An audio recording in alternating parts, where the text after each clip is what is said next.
Putting all of your eggs in one basket by depending on one income stream is risky. If that income stops, what do? Having multiple income streams makes up for this. When one stream is negatively affected, for whatever reason, the other streams can keep you going without dramatically downgrading your lifestyle. Most people have one stream of income, their job. If you do not save and invest your savings in assets that generate additional streams of income, and you lose your job, you could find yourself losing everything. Rich people understand this, and for them, how they make money is very important, hence they make money differently. For them, money keeps dripping in their pockets irrespective of whether they work for it or not. They have sources of income which are not common to the average people. To understand this concept better, we need to differentiate the rich versus the poor sources of income. In general, there are two types of income, active and passive. Active income is when you work and are paid for that work. If you work at Starbucks, you are paid for the hours you work. If you work in an office, you are paid based on the work that you do. If you do nothing, you will no longer be paid. Passive income is when the payment is not directly tied to active work. Interest and dividends are prime examples of passive income. Typical passive income sources are front-loaded with active work, for which you are paid a small amount, while the bulk of the income comes later. However, don't mistake passive income with doing zero work. It's still working, it's just that your income is not directly tied to the hours worked. An example is if you own rental properties. This is considered passive income, but there's quite a bit of work involved. The initial work is heavy as you need capital for down payment, but if you are lucky, you can collect rental checks for many months before having to do work. The rich earn money through passive sources due to the reasons we stated earlier. Active income is restricted by time, while passive income isn't. Each passive income stream falls into one of two categories. A. You build something that provides value and then get paid for some of that value. B. You lend money to someone who will build something of value and then pay you back with interest. In both cases, you need savings. So, check out the video in description below on how to increase your savings. Otherwise, here are the 7 income streams most millionaires own. 1. Rental income. When you own real estate, you can earn rental income from individuals or companies who rent the space from you. This can be residential as well as commercial property, with different rules for both. Many years ago, this meant owning the property yourself. However, with the rise of crowdfunding platforms, smaller investors can own just a fraction of a property along with other investors. You can join a regulated real estate crowdfund by buying REIT stocks. A REIT is short for Real Estate Investment Trust, which is a fancy name for a company that owns and manages real estate. REITs have a special legal structure so that they pay little to no corporate income tax if they pass along most of their income to shareholders. You can use this as a way to diversify your real estate portfolio without putting too much into one investment. However, if you choose to take the traditional route by buying land or a rental property by yourself, make sure to put it under an LLC instead of your own name. This prevents you from going broke in case of a lawsuit by a tenant. Check out our video on why you should buy property under an LLC in the description below. Also, real estate often requires more work than people expect. If you don't take the time to learn how to make it a profitable venture, you could lose your investment, so ensure you analyze the following before buying a property. How much return you want on the investment, the property's total costs and expenses, the financial risks of owning the property, etc.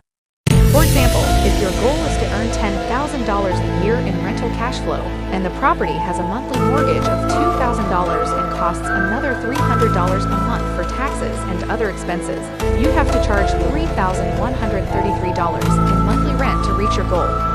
There are a few risks you should consider too. Is there a market for your property? What if you get a tenant who pays late or damages the property? What if you're unable to rent out your property? Any of these factors could put a big dent in your passive income, and economic downturns can pose challenges too. So ensure you weigh these risks and have contingency plans in place to protect yourself. The cash flow, leverage, and tax benefits in real estate are very appealing. A prime example is Donald Trump, who took a $1 billion real estate tax deduction a few years ago. You cannot do that with a job or many other sources of income. 2. Lending. An example of lending involves loaning to a business in exchange of equity in it. This is famously done by hosts of the American entrepreneur show, Shark Tank. A great illustration of how this could make you rich is when one of the hosts in the show invested six figures into Scrub Daddy, a utensil washing company, and in 6 years the company went from a $4 million valuation to over $400 million in valuation, making the investor a fat 10,000% return in 6 years. The other category are peer-to-peer loans, which is a personal loan made between you and a borrower, facilitated through a third-party intermediary. As a lender, you earn income via interest payments made on the loans. But because the loan is unsecured, you face the risk of default, meaning you could end up with nothing. To cut that risk, you need to do two things. 1. Diversify your lending portfolio by investing smaller amounts over multiple loans. 2. Analyze historical data on the prospective borrowers to make informed picks. On the downside, economic recessions can also make high-yielding personal loans a more likely candidate for default too, so these loans may go bad at higher than historical rates when the economy worsens. 3. Interest and dividends. The two most common passive income streams are interest and dividends. Interest can come from a variety of sources, but the biggest are interest-bearing deposit accounts or loans, either to individuals or companies. Interest is not super sexy to think about, but it's also something that requires very little effort. It's like getting cash back on a credit card. You pick the card once and just get a small drip in return. Dividends, on the other hand, are payments from investments and partnerships. When you start, most of your investments will be in the stock market, and you benefit from qualified dividends and their favorable tax treatment. As you expand your portfolio, you may enter into partnerships that make payments. The best dividends are qualified dividends because they're taxed at long-term capital gains rates, which is usually much lower than your ordinary income rate. However, not all dividends are qualified, and the ones that aren't will be taxed like interest. Shareholders in companies with dividend-yielding stocks receive payments at regular intervals from the company. Companies pay cash dividends on a quarterly basis out of their profits, and all you need to do is own the stock. Dividends are paid per share of stock, so the more shares you own, the higher your payout.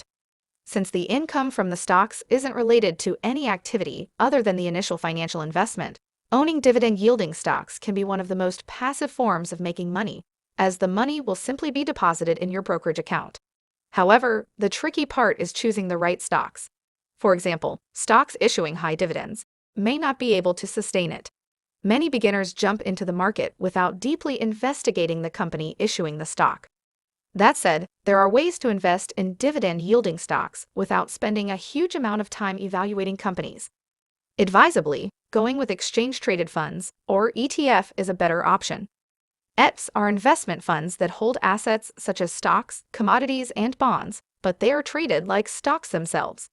ETFs also diversify your holdings, so if one company cuts its payout, it doesn't affect the ETF price or dividend too much. Additionally, they are an ideal choice for beginners as they are easy to understand, highly liquid, inexpensive, and have far better potential returns because of far lower costs than mutual funds. Another key risk to factor in is that stocks or ETF can move down significantly in short periods of time, especially during times of uncertainty.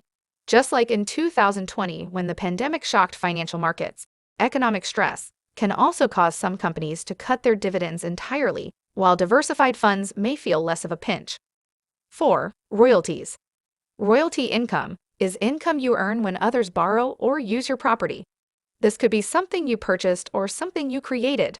An author may write a book, and a publisher will print, distribute, and sell that book. The author gets a percentage of each sale as a royalty. If you are not the creator of the work, you could buy the work from the creator and license it to others.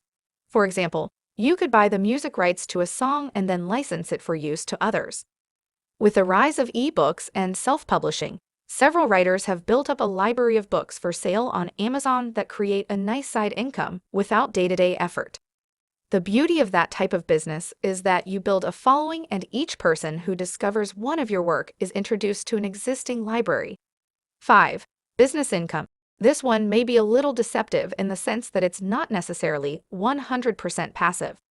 If you own a business, some portion of your business income will be passive in the sense that you aren't personally laboring to earn every dollar the business brings in. You are building something that generates income without active work, like a website or the sale of information products. So I won't go deep into this. Lastly, kindly like, comment, and subscribe.